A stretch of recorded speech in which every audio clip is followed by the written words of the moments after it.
Samajwadi party के राष्ट्रीय अध्यक्ष अखिलेश यादव के निर्देश पर अधिवक्ता आलोक सौरव पांडे को समाजवादी अधिवक्ता सभा उत्तर प्रदेश का प्रदेश उपाध्यक्ष बनाया गया है।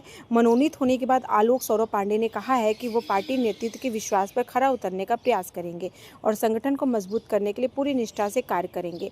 उन्होंने केंद्र सरकार और बीजेपी पर निशाना साधते हुए कहा कि मौजूदा समय में देश में बेरोजगारी तेजी से बढ़ रही है और युवाओं को रोजगार के अवसर नहीं मिल पा रहे हैं। साथ ही उन्होंने कहा कि अंतर्राष्ट्रीय स्तर पर बने रहे युद्ध जैसे हालात का असर देश के अर्थव्यवस्था पर भी पड़ सकता है, जिससे आम लोगों की मुश्किलें भी बढ़ सकती हैं। वहीं पार्टी सूत्रों के अनुसार ये नियुक्ति संगठन के विस्तार और 2027 के विधानसभा चुनाव की तैयारियों को ध्यान में रखते हुए की गई है।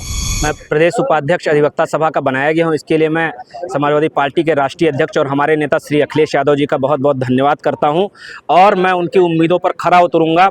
भारतीय जनता पार्टी की जो है सरकार पूरे प्रदेश में जहर बोने का काम कर रही है। निश्चित तौर पर 2027 में समाजवादी पार्टी पूर्ण बहुमत से सरकार बनाएगी और भारतीय जनता पार्टी की जो सरकार है पूरी तरह से उखड़ जाएगी। फिर ये कई सालों तक उत्तर प्रदेश की सत्ता में वापसी नहीं कर पाएंगे। अखिलेश यादव ने आप पर भरोसा जताया 2027 के चुनाव को देखते हुए आपके लिए सबसे बड़ी चुनौती क्या है? देखिए, सबसे बड़ी चुनौती तो यही है कि भारतीय जनता पार्टी का जो झूठ है उस झूठ को प्रत्येक उत्तर प्रदेश की देश की प्रत्येक जनता को बताना है। भारतीय जनता पार्टी भ्रष्टाचार, बेरोजगार और विकास के मुद्दे पर पूरी तरह से फेल रही है और जब भी समाजवादी पार्टी के लोग किसी बात करते हैं, किसी भी सरकार की गलत नीतियों का विरोध करते हैं तो उनको जेल में ठूस दिया जाता है, उनके ऊपर फर्जी मुकदमे लाद दिए जाते हैं। तो इन चीज़ों से लड़ना बहुत बड़ी चुनौती होगी और मैं यह कहता हूं कि जो है भारतीय जनता पार्टी के लोग हिंदू धर्म का नाम लेकर सत्ता में आए थे। आज ये सनातन धर्म के सबसे बड़े गुरु शंकराचार्य जी से खुद स्वयं विवाद में उलझे हुए हैं। इनकी मुख्य लड़ाई यह है कि हिंदू धर्म का सबसे बड़ा ठेकेदार कौन है। एक सवाल और है, इजराइल और ईरान में जो युद्ध चल रहा है, युद्ध को लेकर विदेश नीति को लेकर आप क्या कहेंगे? भारत पर क्या प्रभाव पड़ा? आप देखिए ना, सब कुछ महंगाई है। देखिए, निश्चित तौर पर युद्ध जितने दिन तक जारी रहेगा भारत की अर्थव्यवस्था पर इसका बुरा प्रभाव पड़ेगा। ईरान भारत का पुराना सहयोगी रहा था और ईरान से तेल भारत में आता था और यहाँ से तेल के बदले ईरान को हम चावल, गेहूं, खाद्यान्न चीज़ों की आयात भी करते थे। लेकिन उन चीज़ों में भी उस पर भी प्रभाव पड़ेगा और भारतीय जनता पार्टी की सरकार में भारत की विदेश नीति बुरी तरह से फेल रही है। ये प्रत्येक मोर्चे पर फेल रहे हैं। कभी ट्रंप को अपना दोस्त कहते थे, लेकिन ट्रंप ने जब भी भारत को जरूरत पड़ी उसने अपना आंख दिखा दिया या पीठ दिखा दिया। देखिए, मौजूदा सरकार विदेश नीति में पूरी तरह से फेल रही है। मौजूदा सरकार चुप है। मौजूदा सरकार को डर अमेरिका का है।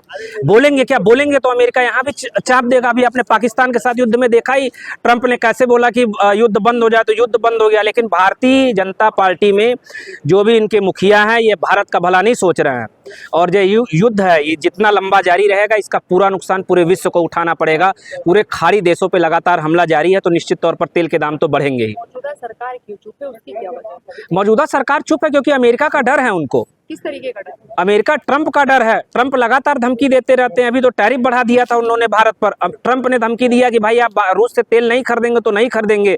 बोल दिया कि 30 दिन तक आप तेल खरीद सकते हैं तो तेल खरीदेंगे। तो अमेरिका के कहने पे तो पूरी भारत की सरकार चल रही है। तो आप कह रहे हैं कि 56 इंच का सीना जो है अमेरिका से डर रहा है? वो 56 इंच का सीना अमेरिका को जोड़कर बनाया गया। 56 इंच का सीना वो वैसा जोड़ा गया है कि जब चाहता है अमेरिका खुद को अलग कर लेता है इससे।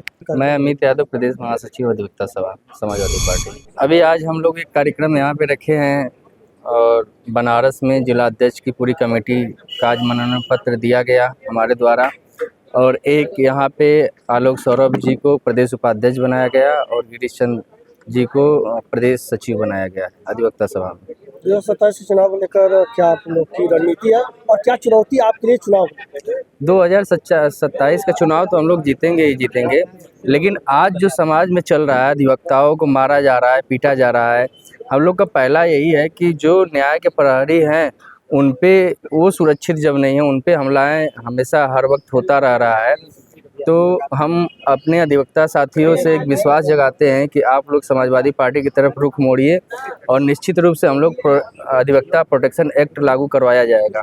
जो युद्ध चल रहा है उसको लेकर क्या कहेंगे? ईरान और युद्ध चल रहा है, युद्ध किसी भी देश के लिए हानिकारक होता है, लेकिन ईरान एक ऐसा देश रहा शुरू से ही कि जो भारत का बहुत सपोर्ट किया। आज भारत को भी उसके साथ कदम से कदम मिलाकर चलना चाहिए, लेकिन केंद्र की सरकार कठपुतली की सरकार बन गई है और ट्रंप के इशारे पे चलती है। वो तो हमारे यहाँ आयात निर्यात का भी डिसीजन लगे हैं लेने। तो अभी जो स्थिति चल रही है वास्तव में बहुत भयावह चल रही है।